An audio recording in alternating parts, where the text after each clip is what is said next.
नमस्कार विद्यार्थी मित्र हो. स्टडी विथ संगीत आपल्या यूट्यूब चॅनलवर तुमचे स्वागत आहे. मित्रांनो, आज आहे 27 मार्च 2026 आणि आपण बघणार आहोत आजचे असे काही चालू घडामोडी जे तुमच्या एक्झामसाठी अत्यंत महत्त्वाचे आहे, ज्याच्यामध्ये MPSC, पोलीस भरती, तलाठी, वनरक्षक आणि इतर कोणत्याही महाराष्ट्रातील महत्त्वाचे एक्झाम असू द्या, त्या तुमच्यासाठी अत्यंत महत्त्वाचे आहे. चला तर मग जास्त वेळ वाया न घालवता सुरू करूया आपण आपला प्रश्न क्रमांक पहिला. जपान इंटरनॅशनल कोऑपरेशन एजन्सीने मार्च 2026मध्ये महाराष्ट्र आरोग्य प्रकल्पासाठी किती कोटीचे कर्ज मंजूर केले आहे? तर बघा जपान इंटरनॅशनलने महाराष्ट्र सरकारला आरोग्य प्रकल्पासाठी 62,294 रुपये कर्ज मंजूर केले आहे आणि ते पण कशामध्ये आहे? येनमध्ये. बघा, महाराष्ट्राचे हे कर्ज घेण्यामागचे कारण बघितले तर राज्यातील वैद्यकीय महाविद्यालय आणि केअर हॉस्पिटल यांचे अत्याधुनिकीकरण करणे आणि वैद्यकीय उपकरणे बसवण्यासाठी आणि पायाभूत सुविधांसाठी हे कर्ज घेतले आहे. तसेच बघा, हॉस्पिटलसाठी नवीन उपकरणेसुद्धा घेतले जाते आणि हे उपकरणे केवळ उपकरणेच नाही घेतील, तर ही उपकरणे चालवण्यासाठी आणि व्यवस्थापनासाठी डॉक्टर आणि आरोग्य कर्मचाऱ्यांना जपानी तंत्रज्ञानाचे विशेष प्रशिक्षण देखील या प्रकल्पाद्वारे दिले जातील. तसेच आपण आता थोडीफार जपानबद्दल पण माहिती बघूया. बघा, जपानची राजधानी बघितली तर राजधानी काय आहे? टोकियो. तर इथले चलन काय आहे? येन. आणि येनमध्येच आता हे कर्ज घेतले आहे. आणि पंतप्रधान बघितले तर सानेई ताकाईचे हे आहेत. आणि जपानला उगवता सूर्याचे देश म्हणून सुद्धा ओळखले जाते. आणि बघितले तर जपान हे किती बेटावर आहे? 4 बेटावर आहे. इथले प्रमुख 4 बेट कोणते आहे? होकायडो, होन्शू, शिकोकू आणि क्युशो. तर बघा, होन्शू हे इथले सर्वात मोठे बेट आहे आणि याच्यावर जपानची राजधानी टोकियोसुद्धा आहे. तसेच बघा, भारत आणि जपानचे युद्ध अभ्यास बघितले तर धर्म गार्जियन, वीर गार्जियन, शिन्यो मैत्री, जिमेक्स हे भारत आणि जपानचे काय आहे? संयुक्तपणे मिलिटरी एक्सरसाइज आहे. तसेच बघा, भारताने जे आता मुंबई अहमदाबादमध्ये जी बुलेट ट्रेन चालवली आहे त्याच्यामध्ये जपानचा सुद्धा वाटा आहे आणि याच्यामध्ये जपानने भारताला सहकार्य केले आहे. तसेच बघा, आता जे मुंबई मेट्रोच्या कामासाठी देखील जपानने मोठ्या प्रमाणात आर्थिक मदतसुद्धा केली आहे. आता प्रश्न क्रमांक दुसरा बघूया. प्रश्न क्रमांक दुसरा आहे, कोणत्या राज्याने मार्च 2026मध्ये अधिकृतपणे समान नागरिक कायदा हा विधेयक मंजूर केला आहे? बघा, उत्तराखंड नंतर समान नागरिक कायदा लागू करणारे गुजरात हे भारतातील दुसरे राज्य ठरले आहे. बघा, हे जे UCC आहे हे गोव्यामध्ये पोर्तुगीज काळापासून हा कायदा अस्तित्वात होता, पण स्वातंत्र्यानंतर हा कायदा लागू करणारा पहिला राज्य उत्तराखंड आणि आता दुसरा राज्य कोणता बनला आहे? गुजरात बनला आहे. तर बघा, UCC हे काय असते? हे देशातील सर्व नागरिकांना वैयक्तिक कायद्यांच्या बाबतीत समान वागणूकता मिळवते आणि सध्या वेगवेगळ्या धर्माचे आपापले वैयक्तिक कायदे आहेत. याच्यामध्ये विवाह, घटस्फोट, वारसा हक्क आणि दत्तक विधान यासारख्या वैयक्तिक बाबींच्या सर्व धर्मांतील नागरिकांना समान कायदा लागू करून देणे हा या विधेयकाचा मुख्य उद्देश आहे. बघा, गुजरातची स्थापना कधी झाली? 1 मे 1960 रोजी झाली आणि याच दिवशी महाराष्ट्राची सुद्धा स्थापना झाली. आणि गुजरातचे मुख्यमंत्री बघितले तर ते कोण आहे? भूपेंद्रभाई पटेल. तर राज्यपाल आचार्य देवव्रत हे आहेत. बघा, गुजरात सरकारने कोडिनार येथे नवीन सॅटेलाईट मॅन्युफॅक्चरिंग फॅसिलिटी आणि लॉन्च साईट स्थापन करण्याची घोषणा केली आहे. तसेच भारताच्या खाजगी अंतराळ क्षेत्रासाठी हे काय आहे? मोठे पाऊल आहे. आणि बघा, मार्च 2026मध्ये गुजरातने तलावांचे आरोग्य आणि हवेतील गुणवत्ता मोजण्यासाठी लेक अँड एअर वॉच ही एक विशेष मोहीम काय केली आहे? सुरू केली आहे. तसेच नमो सरस्वती सन्मान आणि गुजरात स्किल हे सुद्धा गुजरात सरकारने सुरू केले आहे. याच्यामध्ये विज्ञानाचे शिक्षण घेण्यासाठी विद्यार्थ्यांना नमो सरस्वती योजनेला 250 कोटी आणि कौशल्य विकासासाठी नमो गुजरात स्किल मिशन 226 कोटी रुपयाची तरतूद करण्यात आली आहे. त्याच्यानंतर प्रश्न क्रमांक तिसरा बघूया. भारतीय हवाई दलाने ड्रोन सिस्टम विकसित करण्यासाठी कोणता नवीन प्रकल्प लॉन्च केला आहे? बघा, भारतीय हवाई दलाने ड्रोन सिस्टम विकसित करण्यासाठी नुकताच वायुबाण, आपलं उत्तर काय आहे? वायुबाण या नावाचे अत्यंत महत्त्वाचे आणि नवीन पूर्ण प्रकल्प लॉन्च केला आहे. आणि हा प्रकल्प भारतातील पहिला हेलिकॉप्टर लॉन्च ड्रोन सराव किंवा प्रणाली आहे आणि याच्यामध्ये फिरत्या हेलिकॉप्टरमधूनच ड्रोन काय केले जाणार? सोडल्या जाणार. आणि हेलिकॉप्टरमधून सोडल्यानंतर हे ड्रोन काय होणार? हवेतच आपले पंख उघडतील आणि स्वयंचलित उड्डाण करतील. या ड्रोनना कामाकाजी किंवा लोइटरिंग म्युनिशन म्हणून ओळखले जाते आणि हे लक्ष्यावर जाऊन थेट आदळतात आणि काय करतात, विस्फोट करतात. बघा या ड्रोनची क्षमता बघितली तर काय काय राहणार आहे. या ड्रोनचे साधारणपणे 50 ते 80 किलोमीटर इतके याची काय राहणार आहे, रेंज राहणार आहे.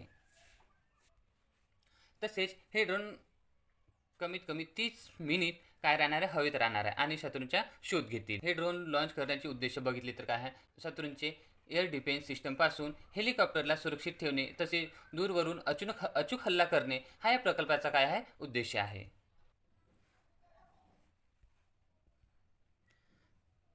तसेच बघा, आता भारताजवळ लष्करी ड्रोन बघितले तर ते आहेत, एक आहे तपस. याचे पूर्ण नाव बघितले तर काय आहे, technical airborne platform for aerial surveillance. आणि हे विकसित कोणी केली आहे तर हे DRDOने विकसित केली आहे. आणि हे ड्रोन 28,000 फूट उंचीवर सलग 18 तास उडू शकते. हे याची काय क्षमता आहे. त्याच्यानंतर दुसरे ड्रोन आहे घातक. हे एक स्टेल्थ ड्रोन आहे आणि हे अनमॅन कॉम्बॅट एअर व्हेहिकल म्हणून ओळखले जाते. बघा, याचे वैशिष्ट्य बघितले तर हे शत्रूंच्या रडारमध्ये येत नाही आणि बॉम्बिंगसाठी प्रसिद्ध आहे. त्याच्यानंतर आहे रुस्तम. बघा, हा रुस्तम ड्रोन प्रामुख्याने पाळत ठेवण्यासाठी आणि रिकॉग्नायझेशनसाठी वापरला जाते आणि हे इस्रायलच्या हेरॉन ड्रोनसारखेच शक्तिशाली आहे. जे इतर महत्त्वाचे ड्रोन प्रकल्प बघितले तर ते आहे मेहर बाबा स्पर्धा. हे काय असते तर हे हवाई दलाने अलीकडेच ही स्पर्धा पूर्ण केली आहे, ज्याच्यामध्ये विमानाच्या रनवेवरील परकीय वस्तू शोधण्यासाठी स्वार्म ड्रोन प्रणाली विकसित करण्यात आली आहे आणि पुण्याच्या अयान ऑटोनॉमस सिस्टमने ही स्पर्धा जिंकली आहे. तसेच हवाई दलाने गरुड कमांडोसाठी बॅकपॅकमध्ये मावतील अशी हाय ॲल्टिट्यूड मायक्रो ड्रोनसाठी काय केली आहे, नवीन प्रस्तावना प्रसिद्ध केली आहे. त्याच्यानंतर प्रश्न क्रमांक 14 बघूया. मार्च 2026 कोणत्या मंत्रालयाने भारतीय लोकसंगीत आणि आदिवासी संगीताला जागतिक व्यासपीठ मिळवून देण्यासाठी यूट्यूबसोबत काय केलं आहे, सामंजस्य करार केला आहे? तर बघा, याच्यामध्ये आपले उत्तर ठरणार आहे ऑप्शन सी, संस्कृती मंत्रालय. तर संस्कृती मंत्रालयाने हा पाऊल का उचलला आहे तर बघा, लुप्त होत चाललेल्या लोकसंगीत आणि आदिवासी संगीत यांचे जतन करण्यासाठी हा यूट्यूबसोबत करार झाला आहे. तसेच बघा, या कारणामुळे संस्कृती मंत्रालयाने आपल्याकडे असलेल्या संगीताचा अमूल्य संग्रह यूट्यूबवर काय केला, एक अधिकृत चॅनलद्वारे उपलब्ध करून देणार आहे. याच्यामध्ये दुर्मिळ वाद्य आणि आदिवासी जमातीच्या पारंपरिक गाण्याचा समावेश राहणार आहे. कल्पना सोरेन यांना नुकताच कोणत्या पुरस्काराने सन्मानित करण्यात आले आहे? तर बघा, कल्पना सोरेन यांना वुमन्स एम्पावरमेंट टेबल स्टेजर्स अवॉर्ड हा देण्यात आला आहे. आणि हा पुरस्कार देण्यामागचे कारण बघितले तर कल्पना सोरेन यांनी झारखंड राज्यातील महिलांचे सक्षमीकरण, त्यांनी सामाजिक आर्थिक प्रक्रियेत समावेश आणि विशेषतः ग्रामीण व आदिवासी भागातील महिलांना उद्योजक बनवण्यासाठी केलेल्या उल्लेखनीय कार्याची दखल घेऊन हा पुरस्कार त्यांना देण्यात आला आहे.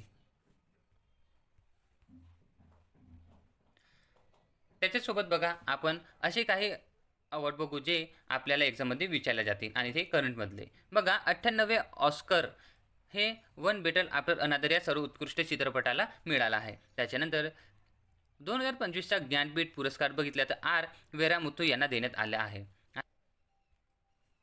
बघा, नुकत्याच प्रसिद्ध झालेल्या अहवालानुसार गोल्डमॅन सेन्सेक्स भारताच्या 2026 सालासाठी GDP वृद्धी दर किती वर्तवला आहे?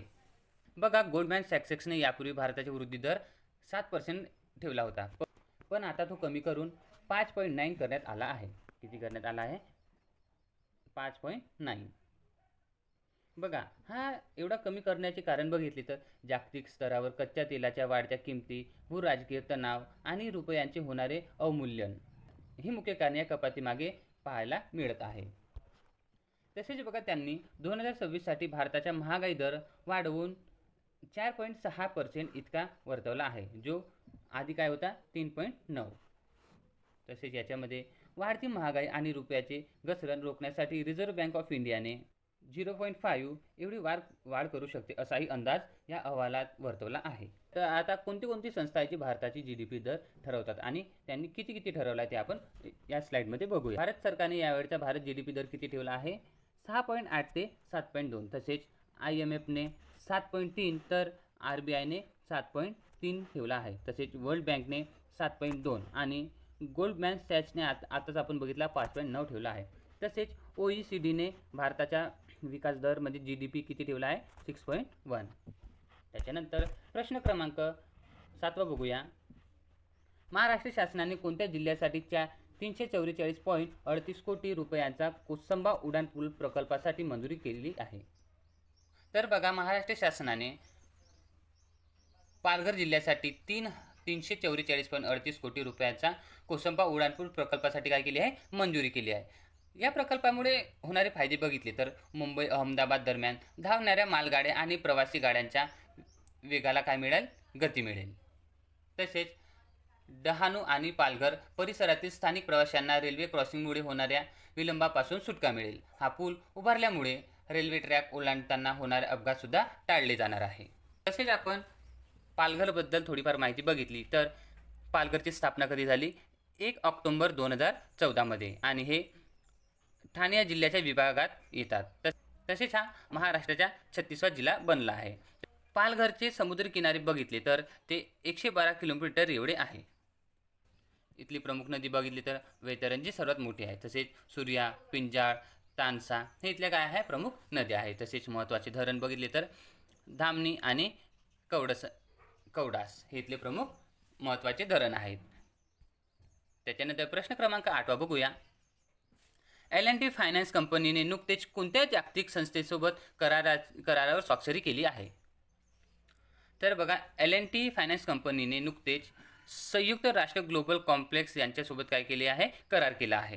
आणि बघा, या भागीदारीचा मुख्य उद्देश बघितले तर कंपनीच्या कामकाजात पर्यावरण, सामाजिक आणि सुशासन तत्त्वज्ञानाचा अधिक बळकाव करणे हा याचा मागचा उद्देश आहे. याच्यामध्ये मानवाधिकार, कामगार मानके, पर्यावरण संरक्षण आणि भ्रष्टाचाराविरोधात लढा यासारख्या 10 जागतिक तत्त्वांचे पालन करण्याचे कंपनीने काय केले आहे? मान्य केले आहे. तर या धोरणाअंतर्गत कंपनीला केवळ नफा कमवायचा नसून शाश्वत विकास उद्दिष्ट साध्य करण्याचे योगदान आहे. तसेच बघा, UNGC सोबतचा हा करार या धोरणाचा एक भाग आहे आणि या कारणामुळे L&Tला आता अशा जागतिक कंपन्यांच्या यादीत सामील केले आहे ज्या जागतिक स्तरावर जबाबदाऱ्या व्यवसाय पद्धतीचा अवलंब करतात. याच्यामुळे आंतरराष्ट्रीय गुंतवणुकीदारांचा कंपनीवरील विश्वास काय होणार आहे? वाढणार आहे. बघा, UNGC हे याचे मुख्यालय कुठे आहे? न्यूयॉर्क. तसेच याची स्थापना जुलै 2000 झाली आहे. आणि L&T फायनान्सचे मुख्य कार्यकारी अधिकारी बघितले तर ते सुदीप्ता रॉय हे आहे. त्याच्यानंतर प्रश्न क्रमांक 9 बघूया. खालीलपैकी कोणत्या देशात काकाडू सराव 2026चे आयोजन करण्यात आले आहे? तर बघा, काकाडू सराव हा ऑस्ट्रेलियामध्ये करण्यात आलेला आहे. आणि ऑस्ट्रेलियामध्ये कुठे आयोजित केला आहे? हा डार्विनमध्ये. बघा, याचे आयोजक बघितले तर ऑस्ट्रेलियामधील जे रॉयल ऑस्ट्रेलियन नेव्ही आहे त्यांनी हे युद्धाभ्यास आयोजित केले आहे. तसेच याच्यामध्ये भारताकडून भारतीय नौसेनेची स्टेल्थ फ्रिगेट INS निलगिरी हे सामील झाली आहे. बघा, आजकाल असे सुद्धा प्रश्न विचारायला सुरू केले आहे की या युद्ध अभ्यासामध्ये, या युद्ध सरावामध्ये भारताकडून कोणती नौसेनाने भाग घेतला आहे असा सुद्धा प्रश्न विचारला जातो. बघा, या युद्धामागचा उद्देश बघितले तर सागरी सुरक्षा आणि परस्पर समन्वय वाढवणे हा यामागचा काय आहे? उद्देश आहे. तसेच आपण थोडेफार ऑस्ट्रेलियाबद्दल बघितले तर ऑस्ट्रेलियाची राजधानी काय आहे? कॅनबेरा. तर इथले चलन आहे ऑस्ट्रेलियन डॉलर. आणि पंतप्रधान बघितले तर ते कोण आहे? अथनी अल्बेनिया. आणि ऑस्ट्रेलिया संबंधित काही महत्त्वाची चालू घडामोडी बघितल्या तर बघा, सारा तेंडुलकर यांना ऑस्ट्रेलियन पर्यटन मोहिमेची ब्रँड ॲम्बॅसेडर म्हणून काय केलं आहे? नियुक्त केले आहे. आणि 16 वर्षाखालील मुलांसाठी सोशल मीडिया पूर्णपणे काय केलं आहे? बंद केला आहे. आणि ऑस्ट्रेलिया हा जगातील पहिला देश बनला आहे ज्याने 16 वर्षाखालील मुलांसाठी काय केलं? सोशल मीडिया बंद केला आहे. आणि पॅलेस्टाईनला अधिकृत देश म्हणून मान्यता देण्याची घोषणासुद्धा केली आहे. तसेच बघा, ऑस्ट्रेलियाच्या डेकिन युनिव्हर्सिटी आणि वोवेलनॉग युनिव्हर्सिटीने गुजरातच्या गिफ्ट सिस्टममध्ये आपले कॅम्पेन स्थापन केले आहे. तसेच ऑस्ट्रेलियातील मोनाश युनिव्हर्सिटीच्या संशोधकांनी जगातील पहिली बायोनिक डोळा विकसित केला आहे. आणि इथला चर्चेत असलेला कायदा बघितला तर तो कोणता आहे? Right to disconnect. हे राईट टू डिस्कनेक्ट काय आहे? समजा एखाद्या राजनेता आहे, तो आपले काम व्यवस्थित करत नाही, तर त्याला डिस्कनेक्ट करण्याचा इथल्या जनतेला काय आहे? अधिकार आहे.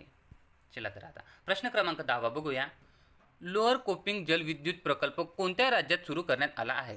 तर बघा, हा लोअर कोपिंग जलविद्युत कुठे सुरू करण्यात आले आहे? ऑप्शन ए, आसाममध्ये सुरू करण्यात आला आहे. तर बघा, आसाममधील कोपिली नदीवर स्थापित लोअर कोपिली जलविद्युत प्रकल्प हा 120 मेगावॉट क्षमतेचा एक प्रमुख रन ऑफ रिव्हर प्रकल्प आहे आणि हा प्रकल्प पश्चिम कार्बी आंगलाँग आणि दिमा हसाओ जिल्ह्यामध्ये स्थित करण्यात आला आहे. तसेच या प्रकल्पाचा विकास आसाम पॉवर जनरेशन कॉर्पोरेशन लिमिटेडद्वारे करण्यात आला आहे आणि यासाठी आर्थिक सहाय्य कोणी दिले आहे? तर आशिया डेव्हलपमेंट बँकने दिले आहे. आणि या स्थापन करण्यामागचे उद्देश बघितले तर ईशान्य भारतातील स्वच्छ आणि नूतनीकरण ऊर्जेसाठी चालना देणे हा याचा मागचा काय मुख्य उद्देश आहे. तसेच आपण आसामबद्दल थोडीफार माहिती बघितली तर याची राजधानी काय आहे? दिसपूर. आणि मुख्यमंत्री हेमंत बिस्वा शर्मा. तर आसामबद्दल थोडीफार चालू घडामोडी बघितली तर बघा, 8वा राज्य वेतन आयोग स्थापन करणारे भारतातील पहिले राज्य कोण आहे? आसाम आहे. तसेच ईशान्यातील पहिले आणीबाणी लँडिंग सुविधा याचे उद्घाटन करणारे आसाममधील मोरान येथे झाले आहे. तर पंतप्रधान नरेंद्र मोदी यांनी गुवाहाटीमध्ये ब्रह्मपुत्र नदीवर कुमार भास्कर वर्मा पुलाचे काय केले आहे? उद्घाटन केले आहे. तर इथे निजूत मोहीम 2.0 योजनासुद्धा सुरू आहे आणि कटी बहुमहोत्सव इथले मुख्य महोत्सव आहे. तर गज मित्र योजनासुद्धा यांनी सुरू केली आहे. आणि बघा, भारतीय सैन्य हिंदुस्तान एरोनॉटिक्स लिमिटेड सोबत मिळून आसाममधील मिसाकामी येथे हेलिकॉप्टर देखभाल दुरुस्ती आणि ओव्हरहॉल हबची काय केली आहे? पायाभरणी केली आहे. तसेच भारतातील पहिले आधुनिक रिव्हर टर्मिनल उद्घाटन गुवाहाटी आसाम येथे करण्यात आले आहे. तर मित्रांनो, या होत्या आपल्या महत्त्वाच्या चालू घडामोडी आणि या लेक्चरचे PDF मिळवण्यासाठी आपल्या टेलिग्राम चॅनलला नक्की जॉईन करा. टेलिग्रामची लिंक तुम्हाला कमेंटमध्ये मिळून जाणार. आणि जर तुम्हाला हा व्हिडिओ आवडला असेल तर लाईक करा आणि आपल्या स्पर्धा परीक्षा देणाऱ्या मित्रांसोबत हा व्हिडिओ शेअर करा. उद्या पुन्हा भेटूया याच वेळी याच ठिकाणी आणि नवीन घडामोडीसह. धन्यवाद.